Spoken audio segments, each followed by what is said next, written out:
Thank you, Catherine and team, for the opportunity to moderate this panel. Important topics can be a technical topic, so we're going to do our best to use plain English to make this relatable to. I know we have a lot of different personas in the room right here. The title of this panel is Advisor Outreach Ecosystems, and this is really referring to the underlying technology that enables a lot of the growth tactics that were talked about earlier in the sessions today and earlier in the conference. So the components of the ecosystem we're describing here used to be considered largely a luxury, but are increasingly becoming, based on our view and I think the shared view of our clients, more of a cost of doing business in the modern distribution environment. So to piggyback on a couple themes here, our friend Warren Miller yesterday made the point, don't boil the ocean. And I think that concept is highly applicable here because this ecosystem, if you will, is what allows manufacturers to sort of dissect, identify, and focus your messaging. Just a little bit about myself and the firm I represent. As Hebrew said, my name's Matt. I direct business development for Celera Systems. We're a provider of technology and data solutions to the financial services industry. And I'm joined with a couple clients up here, esteemed colleagues, David Finkelstein of Vivaldi Asset Management and Ben Jones of, I'm going to make sure I get this right, BMO Global Asset Management. So I'm going to give the gentlemen here an opportunity to introduce themselves and their firms and their roles. How's it going, guys? So my name's David Finkelstein. I work with Vivaldi Asset Management. We are about $1 billion AUM right now. We focus in the liquid alternative space, so mutual funds, 40 Act. Pretty specialized, only about 4 funds right now that we're distributing, but yeah, I was kind of, as far as my role, I was brought on initially as kind of your traditional internal wholesaler, making dials, and then took a look at what we call the tech stack, basically, right? Your CRM, your marketing stuff, and I was basically pretty unhappy with all of it, and they said, well, if you want to fix it, go fix it. So that's what I'm doing now, and that's a lot of what my job entails. So it's working with people like Celera, getting our data straight and making sure that we are focused and telling our story to the right people, and that's the vast majority of what I do these days. Ben Jones, BMO Global Asset Management. We do market about 35 different mutual funds, so I'll tell you something different about the firm. And I think just background, I had the good fortune of finding this industry in college. I don't think I didn't, go through high school and say I want to, be a distribution leader in the mutual fund business. I don't know, you guys may have, but certainly not where I started. But I had the good fortune of doing an internship and seeing how rewarding the work was of helping people with their financial situation and achieving kind of their objectives in goals-based approaches. And so I think, it's really fun 20 years later to be sitting here and still feel as, rewarded about the work that we do. I mean, I think when we do this business right, we really do improve the financial security of people. And so I get up every morning and think about how lucky I am that I found this industry. Thanks, Ben. So before we get started here, I just want to sort of underscore how important this topic is, particularly in the boutique space, because what this technology, in fact, enables boutiques to do is to seem a lot larger than they are. So the analogy would be sort of what the plow is able to do for the farmer to plow larger and larger fields. This ecosystem that we're describing here is going to allow manufacturers to plow larger and larger fields of assets. So a big challenge in our space, and when we were prepping for this panel, I think this was fairly consensus, is the non-standard terminology. It's when you get into the realm of distribution technology and data, it's very jargon heavy. So let's unpack what David described as the tech stack just a little bit. So David, if you wouldn't mind, what are the major components of your technology ecosystem? You had alluded to it in your description, but let's take it piece by piece and maybe describe what role each piece of that tech stack plays. Yeah, so obviously everyone's a little bit different, and you're going to have different focuses. We talked a lot during the conference about you can't be everything to everyone, right? So, podcasts is something that we don't do. It's something that we're looking at, but what we do right now is kind of some of the more traditional things done in interesting ways. So we have our marketing piece, which we use Part Out right now. Some of you have probably heard of that. Goes with the Salesforce system. There's a lot of other options out there, HubSpot. Everyone's kind of trying to get the same goal there, where you're it's kind of a broad reach instead of necessarily a very deep reach. So we have that to start. We have our CRM system, which is Salesforce. Salesforce is obviously many of you are probably familiar with that as well. But what you do with it, it is very much a customization game and making sure it's working for your firm there. Past that, we are going through a big project right now where we're kind of trying to own all our data, having agency there where you can kind of play around with it and transmute it as you see fit. So we used Microsoft. We were big on the Microsoft suite, so we're using Azure there. And then we're working with Power BI on top of that to kind of get our dashboards and business intelligence up to the C-suite and the guys who actually make the decisions, making sure that they have an understanding of the business of this this very granular data, which doesn't mean anything when you just look at it in a CSV file. Awesome. And from a data perspective, what sources of data are you using, and how do you delineate sort of what area, what data set focuses on which area? Yeah, so we use a couple different ones. Obviously, we use Celera. No, it's fine. A little better.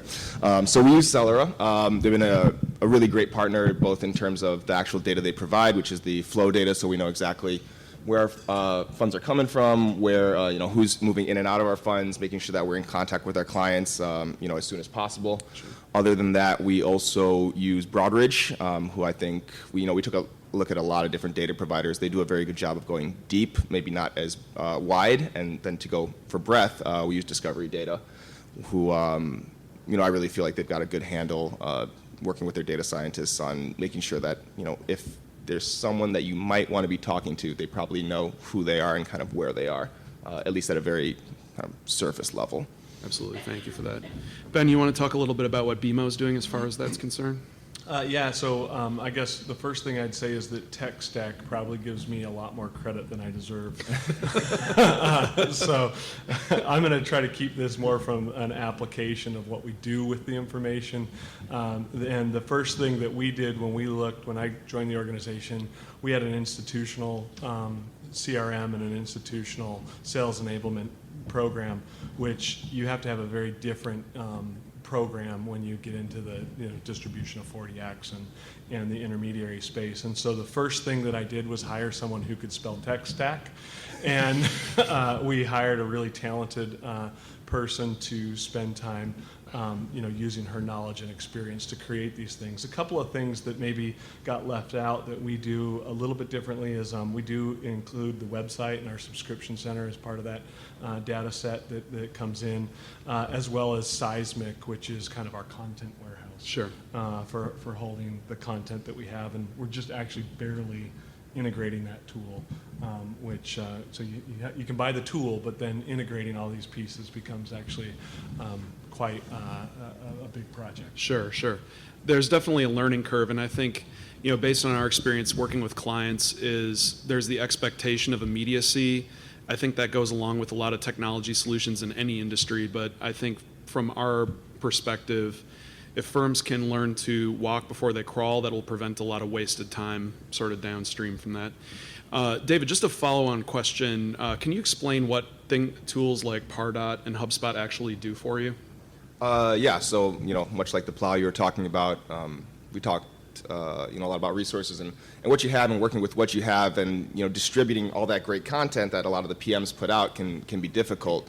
And even more important is actually getting the engagement right. So you don't want it to be this one-way kind of blast. You don't want to just hit people with stuff and have no idea what's sticking. It's really inefficient use of everyone's time. You kind of want to make sure that you're sending the right things to the right people, segmenting those markets. So everyone doesn't want to read everything. If you become someone in someone's inbox where they immediately hit delete, you've lost someone that might want to read something down the line. So segmenting those out, keeping track of who is clicking on what and kind of what they're interested in. Ben talked about that a little bit as well. That's the big advantage of using some of these pricier tools that have those insights and can get them back to your sales team. Awesome, thanks. So I'm just going to put all the pieces here together for you. So this tech stack that we're talking about is essentially a portfolio of pieces of technology and data that will enable manufacturers to reach their target markets. So a typical life cycle like this, based on all the different bells and whistles that have been described, is your firm would take discovery data, get a list of names to call, use an email marketing system to deliver content to that subset of names. A subset of those names will transact with you.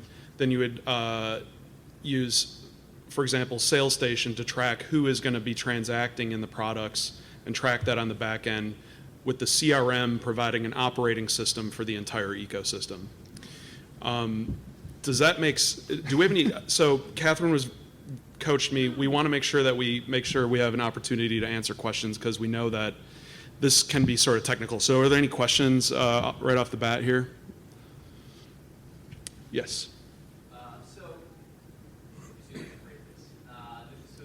many of the folks in the room sort of lie in the long tail of asset managers in terms of assets, right? They're on the smaller side. Sure. Where there's many more. And it seems like in the intermediate space among advisors, there's also that long tail.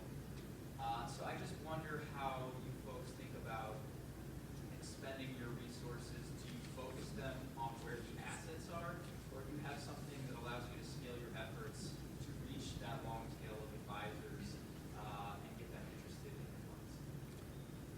Yeah, I mean, maybe I'll just talk about this. I think the advantage of using your sales enablement tools is that you can go talk to the people that you want to work with. And so I think that a lot of times people will get like discovery data and they will go, well, who are the top 100 RIAs? Well, guess what? Everyone else knows that too.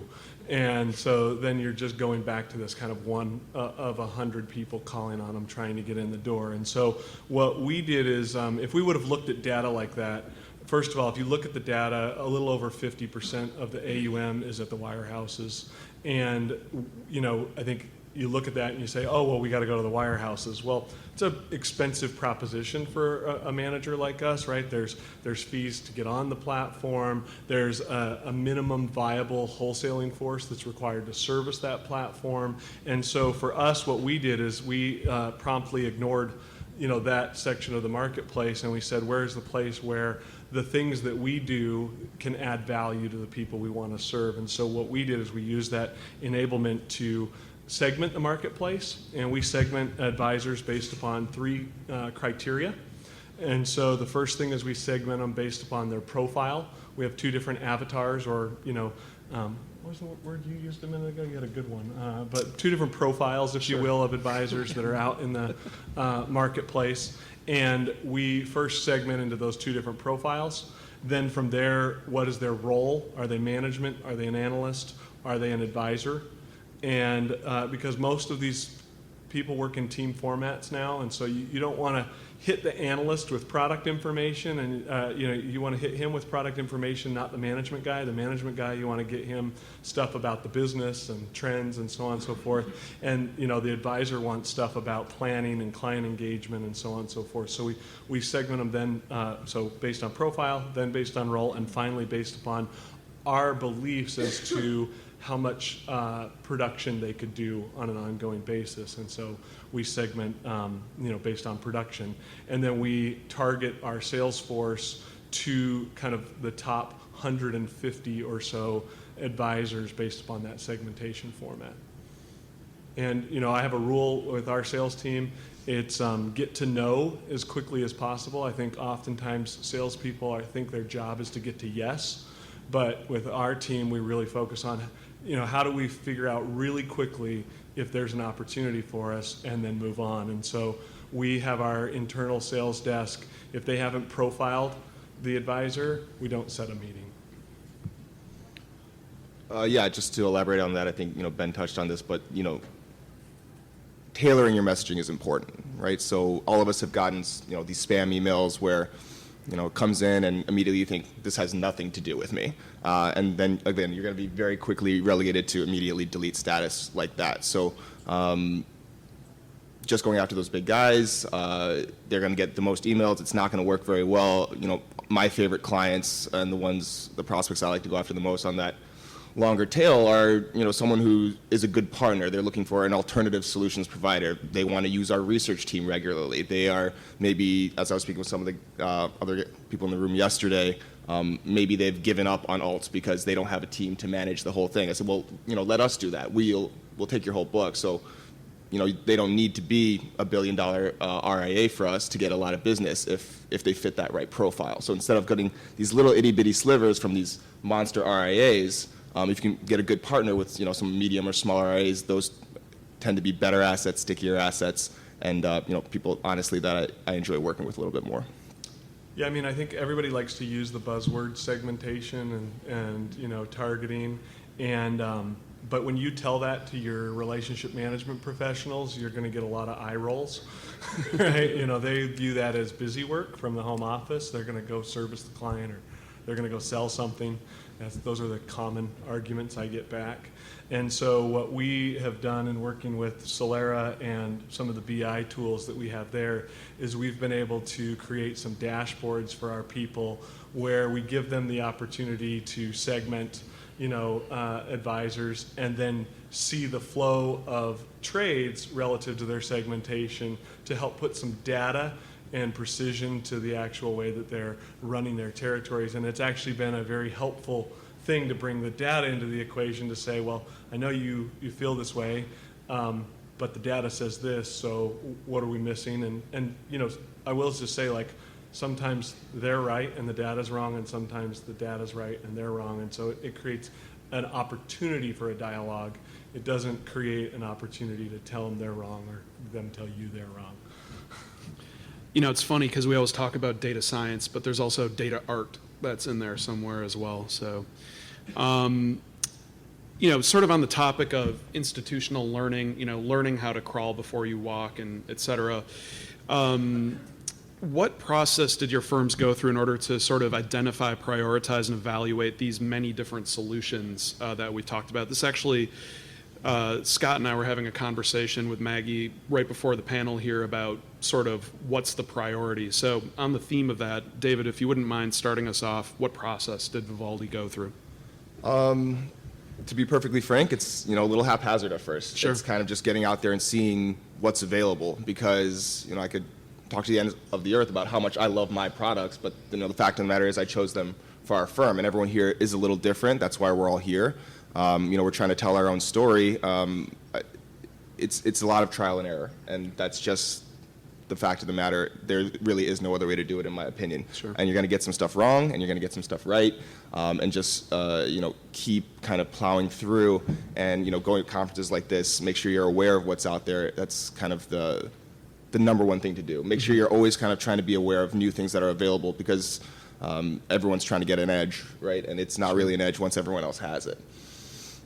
Yeah, I mean, I think a journey is probably the right description that you use there. And, I would describe ours as a long journey, and one that we still have a long way to go in. Last week I was with some of the larger, tier one managers, and they were talking about their data approaches, and I probably felt maybe like some of you are thinking about this conversation right now, which was, wow, they're doing some really amazing things. But what I would say is that when we looked at this, we knew that we didn't have budgets or resources to try all the new shiny, objects that were available to us. And we needed to get our foundation right. And so I would just say, for all of you who haven't gone down this path, or maybe who have started down this path, go back to square one often and say, did we get the CRM and our own data, trade files, activity, et cetera? Did we get that stuff clean and in the right place? Mm-hmm. Because I think I can just share with you some of the mistakes we made were that, we rolled out a new CRM, and we, did this big training session with all of our regional folks. It probably oversizes the size of the group, but we had everyone in one room. We did the training, and we immediately lost 9 out of 10 people in the room.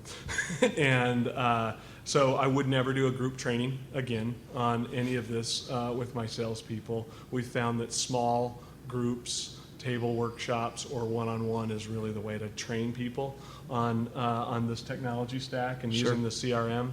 And then the other things that I think we learned is that we underestimated. You kind of think, well, I'm going to get I'm going to get a data warehouse, and I'm going to get a CRM, and then I'm going to have this amazing data.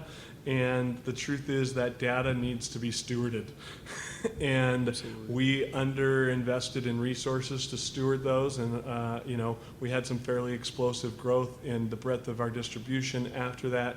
And we ended up in a place where some of our service and sales professionals lost trust in the data because there were some, iterations that needed cleaning up. And so we had to make that a priority. In fact, our team's getting pretty good at, they know when they need to communicate a problem to me, they bring the data, and the numbers. And so our internal desk at the time figured out how many hours they were spending on data stewardship every day to call the right people. And so then I could quickly compute that we were spending, more than one FTE of time doing that. We were able to then go out and resource a stewardship vendor so that we could have somebody clean up that data much more rapidly and get that attention. So just a couple of things that you don't think of. You're excited to go get a CRM. Make sure you resource these things. And then every time you think you're going to add something like, oh, well, I heard like predictive analytics is really cool, or I heard that, we need to get this content library, or we need to do this, I would just say stop and go back and say, did we get the foundation right? Because I think if you don't get the foundation right, that's 80% of the thing. All the other stuff doesn't work if the foundation doesn't work. Those are good points. Just want to add one quick thing, because the foundation is super important. And just to add on to that, I agree 100%. And for everyone who's in the room maybe questioning, what's the next step, or what do I do, or where's my edge, what's the best investment, you guys have a lot of data already. Maybe you're not tracking it.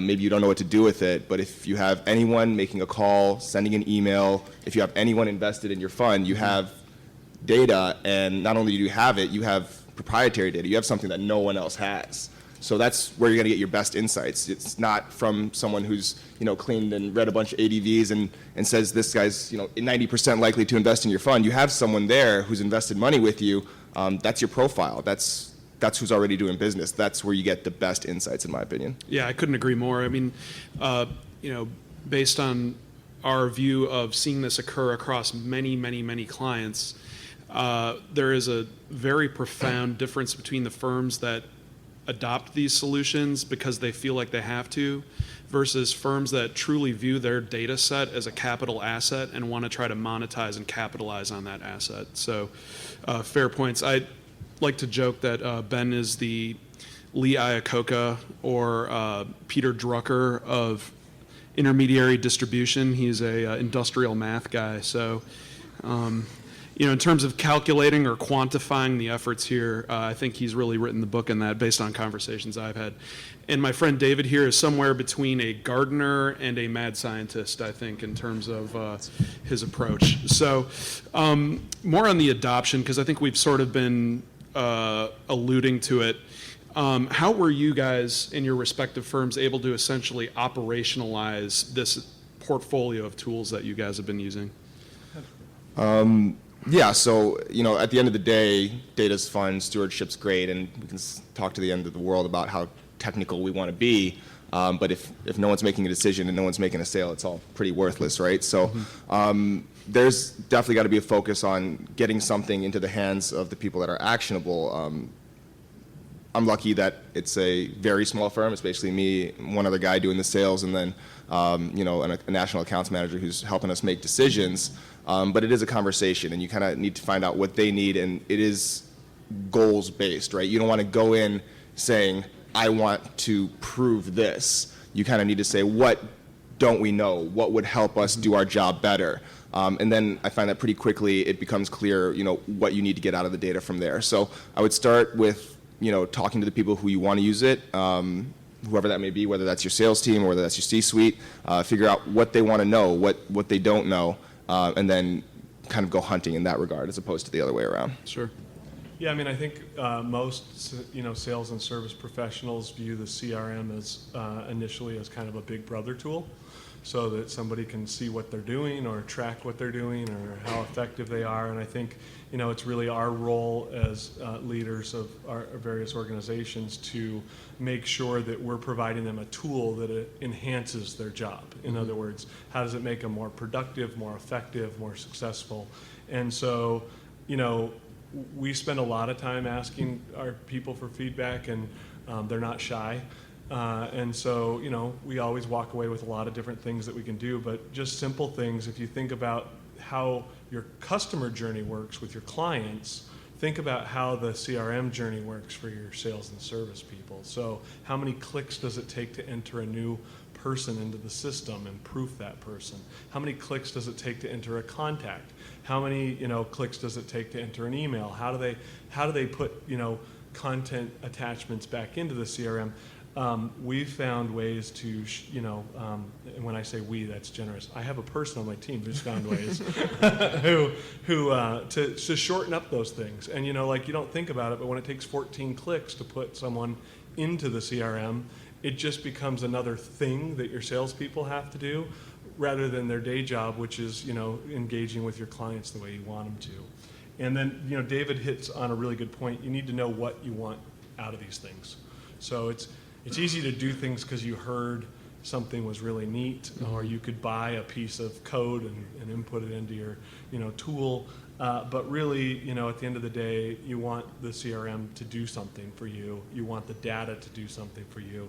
And so being really deliberate about what those handful of things are. We have 7 things that we wanted our system, our sales enablement process to work better together. And we went out and we got all those components over the last several years. But now we want them to talk. And so, for anyone who thinks they're done, this is never done. This is, I think, a cost of doing business is the way that I would describe it. Sure. Yeah, and CRM has totally transformed since Salesforce, and there's Microsoft Dynamics also, but really Salesforce has become I'm going to say Microsoft Windows of CRM platforms. It's really become an operating system for firms to do business on, as important as your Outlook, as important as the rest of the Office suite. It's quite incredible the number of tools that you can fly in to help enable your salespeople, and not just do that, but then service accounts after the fact as well. We have some clients that have flown in their telephony systems run on CRM. Their data visualization software runs in their CRM. So it's really, I think its use cases have really multiplied recently. I'm going to go off script for a moment, if you don't mind, Ben. Can you talk a little bit about Seismic, sort of the role that Seismic plays in your stack and what you're able to do with that? Because the theme here is advisor engagement. Yeah, I mean, I would just say that initially, probably like many of you, we had content, fact sheets, product information, and we housed all of those. I want to say at first it was on a shared drive, and then we moved to the cloud. It's hard to get off the shared drive. Yeah, it's hard to get off the shared drive, but then you had version control issues, and then we went on to SharePoint, and you still have version control issues. Depending on your mobile access, you got access issues, and so we've used Seismic to help automate version control and content automation, and just recently we've taken the approach of integrating that, where now if you type in someone's email, you can click the Seismic button and our entire library of content is right there, so that you can just click on the attachment, it automatically attaches to the email and it's off to the client. And this saved us a lot of time, as far as just salespeople saving things on their computer. I would just add this too, because I have the distinction of also being the president of our broker-dealer, so I get all of the risk and none of the joy. And from a compliance perspective, that version control gives me a little bit more comfort to know that, I don't have a salesperson saving, last quarter's fact sheet on their computer and emailing it to someone. Now that might still happen. Don't want to know. But it just helps improve the risk management of the business. It helps improve the client experience, and it helps the efficiency of our sales team just be faster. No doubt about it. I mean, that is a classic silo scenario, is stuff sitting on your hard drive. With cloud computing, those don't really need to exist anymore. Do you have anything to add to that? Are you guys doing anything with content storage like that? Not yet. We are unfortunately shared driving it, and I may have one or two things on a laptop somewhere that I need to go delete after this. But it is important. I think it's something that we're working on. I'm one person, and we've talked all about resources and making sure you're putting it in the right place. It's on the list, I guess, is Absolutely, the short, absolutely. unfortunate answer. Not everything can be a top priority. Are there any questions in the audience? Sure. Okay, you segment, you're going to send them to this person, and you're going to send piece of literature A. How can you determine what literature or whatever else you're going to send out, whether it's a podcast or whatever kind of content you're going to send out, let's say, through a discovery or a database? How can you tell what works? It's hard. It's really difficult, and there's certain metrics that I think matter and certain metrics that don't. For us personally, I find that speaking to the sales reps, they'll tell you what's working and what's not, and they'll tell you real quick if something's resonating in the field or not, because that's, in my opinion, kind of the best way to get a gauge on what's working and what's not, because clicking engagement is fun and it's definitely something to track. And obviously, downloads from your website, this is all stuff that we take care of, but whether it's actually selling something or not is a little bit harder, and this is that art that we were talking about. It's not just science. It's not just looking at a spreadsheet and saying, okay, XYZ, now ABC. Unfortunately, it's going to take some thinking. It's going to take some engagement with your team, however large or small that may be. But the good news is salespeople usually pretty loud about what isn't working. And they'll tell you, and you can kind of call it pretty quickly that way. Well, David, can you connect that marketing piece to whatever segment you're going to send it to? Can you track that through SalesStation? So this is getting that data to talk to each other, right? So when I send an email out through Pardot, we're tracking through cookies, we're tracking email addresses, we're tracking engagement on the website, but then you need that to kind of connect back to your CRM, right? You have an email address log there, which hopefully gets tied to a CRD or some other unique identifier, and maybe this is getting a little technical, and I'm definitely losing the audience a little bit, and that's okay. I think it's important to kind of note that it is a web. We know we talked about this. It's not sort of a linear journey. So getting all these things to talk to each other, which Ben alluded to, is super important, because if you just have an email address and say, wow, that person's clicking on a lot of stuff, and you have no idea whether they're a client or not, and it's not connecting to Celera's data, then it's useless, right? I shouldn't say useless, but it's not nearly as powerful as saying, okay, all our clients are reading this, or I have 20% of our clients listening to our podcast. That's an issue. It should be more, right? But until those data sources connect, and that's, again, a little technical on how you do that. Happy to talk about it if there's interest, but I doubt it. That's really where the power of the data comes in, when you start having everything talk to each other. We use a testing approach. So we test A/B content. So we use different headers, different layout, side by side against each other, against two different, sets of advisors, and see which one works better, which one resonates. We use Pardot to cookie them back, cookie them through to our website, follow what content they're engaging with on the website. And then after they've engaged, as we're nurturing those leads, after they've engaged a certain number of times, they'll get fed as a lead to that regional team to say, hey, this person is particularly interested in tax-free content. Hey, this person's particularly interested in practice management content. And so it gives our salesperson an opportunity to say, hey, we know that we've sent you a couple of pieces of information. I wanted to follow up and see if there's any other information that we could provide you on this. So we're getting better at it. I don't think we're great at it, but with Pardot and some of the cooking technology, you can know how long they're spending on the website, what they're engaging with, how long, if they're opening. It used to be like our email marketing team would say, like, they opened the email, right? And I don't know how you guys are, but all my emails get opened by Outlook. Right, absolutely. They all get opened, but that doesn't mean I read them. Sure. And so, we're getting a lot better on, did they follow that content through to the website? Did they spend time on the website? If so, how much and where? and getting that data then pushed back to the. Yeah, there's engagement and then there's real engagement, Yeah. right? And it can be sort of fuzzy sometimes to be able to read the tape back and understand exactly what steps the recipient took. We see some clients using campaigns in Salesforce very effectively. So they might have a new piece of content that they're going to blast out, maybe some thought leadership or their product got on some recommended list. And then using the flow data that we're loading into Salesforce, be able to track the flows on the back end after the blast is done. So you can use Pardot very effectively, but there's also some really good built-in functionalities natively within Salesforce, like campaigns, that can sort of help you to understand how successful a particular outreach campaign has been for you.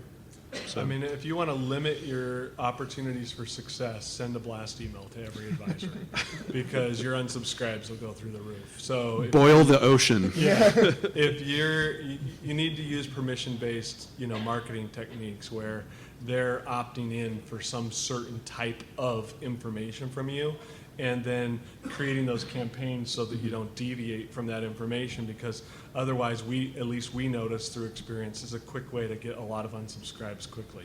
And not only unsubscribes, I mean, the email servers at brokers are becoming better and better and better at figuring out the domains that are bad actors and trying to, in their opinion, you guys might think otherwise, but effectively spam their advisors. So it's really even hard to get an opt-in email to land sometimes. There's some overindulgent technologists at those firms. So, any more questions? Well, okay, it's tough to go from here to here, and they do it backwards, like engineering or something. If you tell them, this is where your flows are coming from, this is what your advisor looks like, can you do that backwards? So you see kind of a profile, the material that, when you're looking at flows, can you identify what that advisor looks like so they can then use it over here? So the answer is yes, provided, and I think David was alluding to this before, is it's going to take several data sets to essentially assemble a profile of the advisor. It's not just going to be, it's almost like the analogy I would use is a stool, and there's a few legs of the stool that the profile would stand on. So it's a combination of discovery data, which is going to provide some insights into an advisor's practice that simple sales station data won't be able to provide. Where we really come to play is on the measurement factor of that, right? So post-transaction, what are my total assets with a given advisor? How effective have we been able to cross-sell our entire book, our entire briefcase of products to a particular advisor? That's really where we come into play. So we are definitely one important leg of that stool, but there are other legs that make that stool essentially stand up. So discovery data, there's some wallet share pieces out there. SS&C has one, Strategic Insight has one.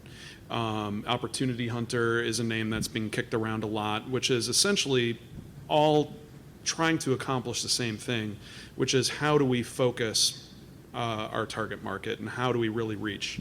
Where we come in is the measurement of all that. So I don't know if you guys have anything to add to that. Yeah, I was just going to say that, we're kicking around a lot of the same names. Discovery's coming up a lot. Rogers coming up a lot. But really just going back to, what we're here for, which is what do we actually do. Just because we all have the same data set doesn't mean we should all be going after the same advisors. In fact, having the same data set means we should be able to segment better who we're supposed to be talking to. Right. We're all building stools, but everyone's stool should look a little bit different. For sure. I'm alternatives only. If I can see that the advisor is 20 years in the business and they don't have alternatives, guess what? I'm probably not the guy that they want to talk to. There's a lot of people that don't want to talk to me, so really figuring out who they are is pretty important. I can't imagine why. Yeah, right. So just as you start to look at the data and segment, remember that having that brand message and figuring out who you are is super important to deciding where you're supposed to be. Look, I mean, if you're at the early stages of development of this type of technology and you're trying to figure out what to do, don't underestimate the power of thank you calls, right? Like, just if you get your trade data, the first thing every morning, have whoever your sales associate is call and thank them for their business. How did you hear about us? Tell me, what you're looking for. How can we best service your assets? And then you've got all the information you need to know what type of content to send them, frequency, and you can hopefully start to identify what type of advisor that you work with. I know it sounds really basic, but if you're at that early stage, we still make thank you calls, and we still get. We've actually had advisors when we were late, making a thank you call. Maybe the data didn't come in for a month or whatever, and so we could identify them. Say, I wondered if you guys even noticed. So, like you can do simple things that help you to identify who those right people are. It almost sounds, particularly with your A/B testing, that's really interesting to me, that what you're essentially doing is creating a feedback loop. And, I think of, what is that, the Japanese Zen philosophy, Kaizen, where it's constantly improving. It almost sounds like that's what you're doing. So you're tracking some very important information when you make those thank you calls. How did you find out about us? What made the decision? That can all help feed and improve your segmentation over time. Is that a correct statement? Yeah, Gotcha. I mean, we hope. Yeah, you would hope. How much does it cost to start this? Where do you start and what does it cost? Well, you can go ahead. Yeah.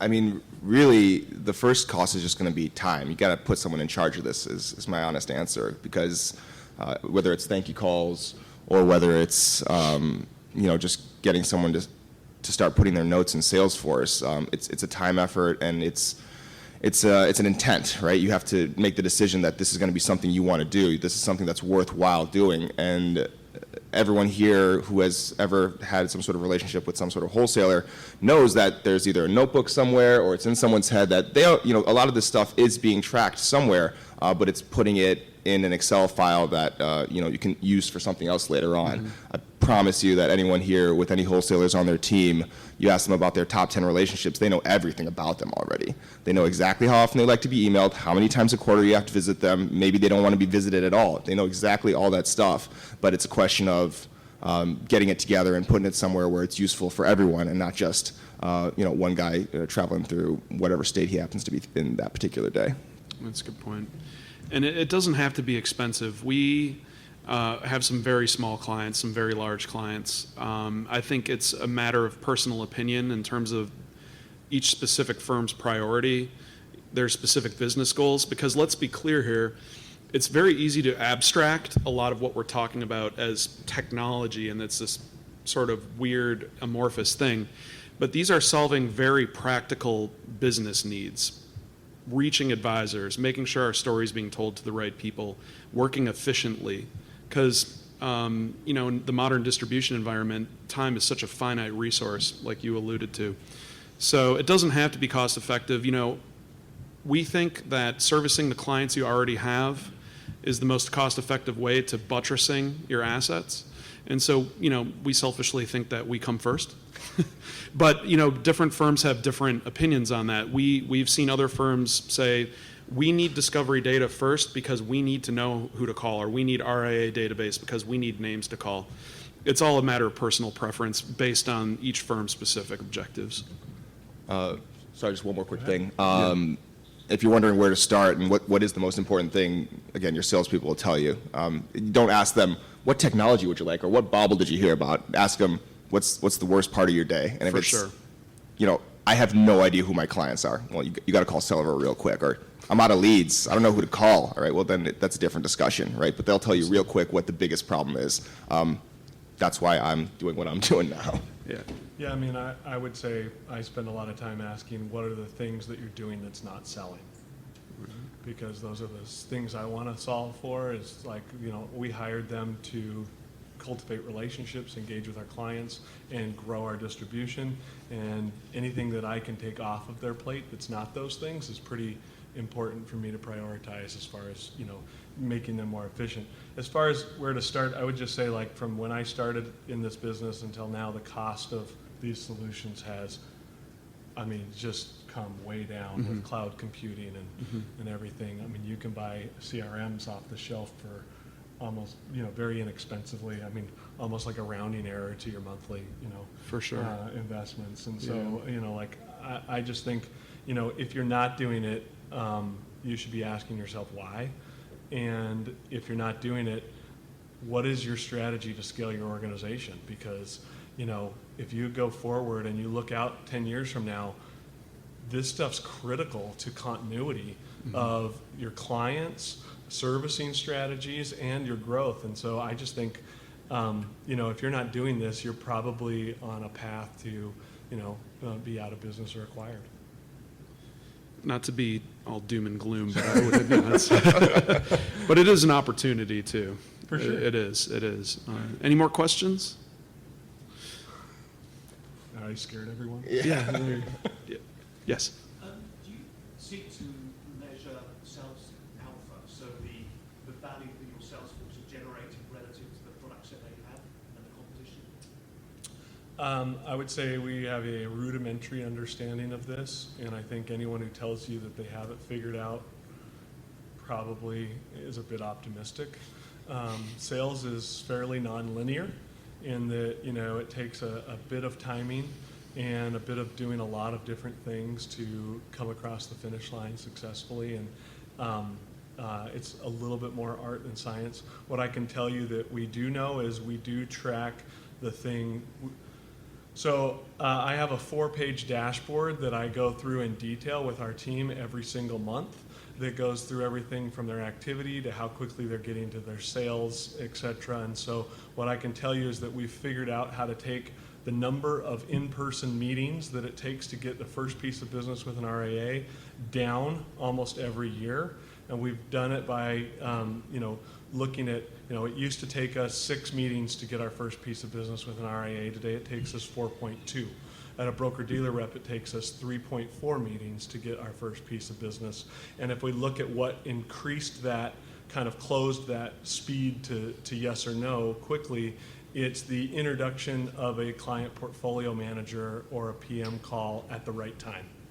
And so we know that we can condense that sales cycle by introducing and creating a relationship or access to one of our PMs at the right time. And so we track and measure a lot of that stuff, but could I tell you what the exact sales alpha is of a particular individual in a particular strategy? I couldn't do that. Yeah, I mean, we don't really track that per se in terms of efficiency just because we are so small. Our problem or opportunity, I suppose, lies more with making sure we're speaking to the right people. So that's really where we've been focusing our efforts. So it's less about closing that cycle, which is very important and something that I'd like to get to and something that is again on the list. But most important for us, it's we're 1 or 2 people. I really want to minimize the number of meetings where you show up and they say thanks for lunch, and that was the whole point of why you showed up.